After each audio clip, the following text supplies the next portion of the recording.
તો આજે રાજ્યના 23 જિલ્લામાં રેડ એલર્ટ આપવામાં આવ્યું છે અને 7 જિલ્લાઓમાં ઓરેન્જ એલર્ટ આપવામાં આવ્યું છે।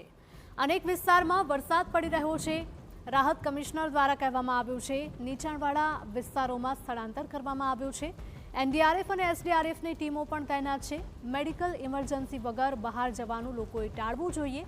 મુખ્યમંત્રી અને નાયબ મુખ્યમંત્રીની સૂચનાથી તમામ જિલ્લામાં તૈયારીઓ પૂર્ણ થઈ ગઈ છે।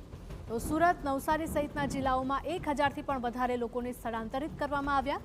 એરફોર્સ અને આર્મીની ટીમોને પણ સ્ટેન્ડ બાય કરવામાં આવી। આજથી 2 દિવસ માટે ભારેથી અતિ ભારે વરસાદની આગાહી છે, ત્યારે સરકાર પણ સતર્ક છે અને આપ જોઈ શકો છો તે પ્રમાણે સ્ટેટ કંટ્રોલ રૂમમાં સતત મોનિટરિંગ છે તે કરવામાં આવી રહ્યું છે। કયા વિભાગોમાં વરસાદ વધારે છે, ક્યાં વરસાદની શક્યતાઓ છે, કઈ રીતની આખી વિન્ડ મૂવમેન્ટ છે તેની પર સતત મોનિટરિંગ છે તે કરવામાં આવી રહ્યું છે અને તે પ્રમાણે ચાહે એનડીઆરએફ હોય કે એસડીઆરએફ હોય તે આખી જે ટીમો છે તેને મોકલવામાં આવી રહી છે। કંટ્રોલ રૂમ 24/7 છે તે અહીંયા કરી દેવામાં આવ્યું છે। ત્યારે આપણી સાથે વાત કરવા માટે રાહત કમિશનર ગૌરાંગભાઈ મકવાણા ઉપસ્થિત છે।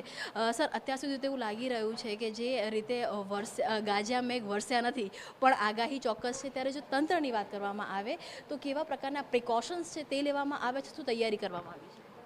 આપે જોયું હશે સવારથી જ નર્મદા, આણંદ, ખેડા, બરોડા અને કેટલાક અંશે સુરતમાં પણ વરસાદ પડ્યો છે અને આગામી સમયમાં પણ સિસ્ટમ જેમ જેમ ગુજરાતને અપ્રોચ કરતી જશે એમ વધારે વરસાદ પડવાની શક્યતા છે।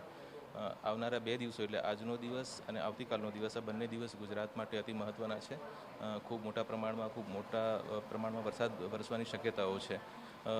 તકેદારીના ભાગરૂપે પહેલાંથી જ જે શિફ્ટિંગ કરવા પાત્ર જે લોકો છે એમની યાદી તૈયાર કરી અને એમને ગઈકાલથી શિફ્ટ કરવાની કાર્યવાહી શરૂ કરવામાં આવેલી। વાત કરવામાં આવે તો અત્યાર સુધીમાં કેટલા વિસ્તારોમાંથી અંદાજે કેટલું સ્થળાંતર છે એ કરાવવામાં આવ્યું છે? એટલે કે ગઈ વખત જે રીતે ખૂબ વરસાદ પડી ગયો હતો અને એ પ્રકારની સ્થિતિ જો સર્જાય તો આગોતરું પ્લાન છે એ શું કરાયું છે? આ વખતે જિલ્લાની તમામ ટીમોએ એડવાન્સમાં જ લો લાઇંગ એરિયા અને ફ્લડ પ્રોન એરિયા આઈડેન્ટિફાઈ કરી લીધેલા અને મોટાભાગના એવા લોકો કે જે ત્યાં ફસાવાની શક્યતા છે એમને પહેલાંથી જ એમના પરિવારના ત્યાં જે સુરક્ષિત એરિયામાં ઘર હોય ત્યાં શિફ્ટ કરી દેવામાં આવ્યા। 10 વાગ્યાની સ્થિતિએ વાત કરું તો 1000 જેટલા લોકોને ઇમિડિયેટલી શિફ્ટ કરવામાં આવે છે, ખાસ કરીને છોટાઉદેપુર, નર્મદા, આણંદ અને ખેડા જિલ્લાઓમાં। અને હજુ પણ જ્યાં જ્યાં જરૂર જણાય છે એમ ટીમો સતર્ક છે। એમની પાસે પૂરતી મશીનરી છે અને સતત શિફ્ટિંગ અને રેસ્ક્યુની કામગીરી હાલમાં ચાલુ છે। એનડીઆરએફની વાત કરવામાં આવે, એસડીઆરએફની વાત કરવામાં આવે તો કેટલી ટીમો ક્યાં ડિપ્લોય કરાઈ છે અને કેટલી ટીમો સ્ટેન્ડ બાય રાખવામાં આવી છે? ખાસ કરીને જે આપણા રેડ એલર્ટ ધરાવતા 13 જિલ્લાઓ છે એમાં 17 જેટલી એનડીઆરએફની ટીમ્સ અને 33 જેટલી એસડીઆરએફની ટીમ્સ હાલ અવેલેબલ છે। આર્મીની કોલમ્સ પણ સ્ટેન્ડ બાય પર રાખેલી છે, જો જરૂર જણાય અને પરિસ્થિતિ એવી થાય તો એમને પણ આપણે મૂવ કરી શકીએ।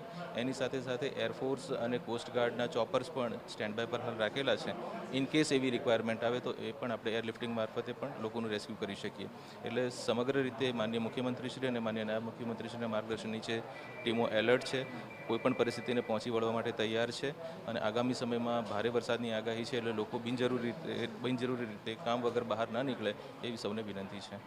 જો ફિલ્ડની વાત કરવામાં આવે તો કેટલાક જે કર્મચારીઓ છે એ ફિલ્ડની અંદર છે, કેવી રીતે આખું જે કોર્ડિનેશન છે તે ગાંધીનગરથી થઈ રહ્યું છે, કેમ કે તમામ રજાઓ છે તે પણ બંધ કરવામાં આવી, તે પણ કેન્સલ કરવામાં આવી છે? છેલ્લા 2 દિવસથી આગાહીને લઈ અને તંત્ર તૈયાર હતું અને અલગ અલગ લેવલેથી અલગ અલગ પ્રકારની સૂચનાઓ જિલ્લાના વહીવટીતંત્ર અને મ્યુનિસિપલ કોર્પોરેશનની ટીમોને અને ડીજીપી સર તરફથી પોલીસને પણ સૂચનાઓ આપવામાં આવેલી।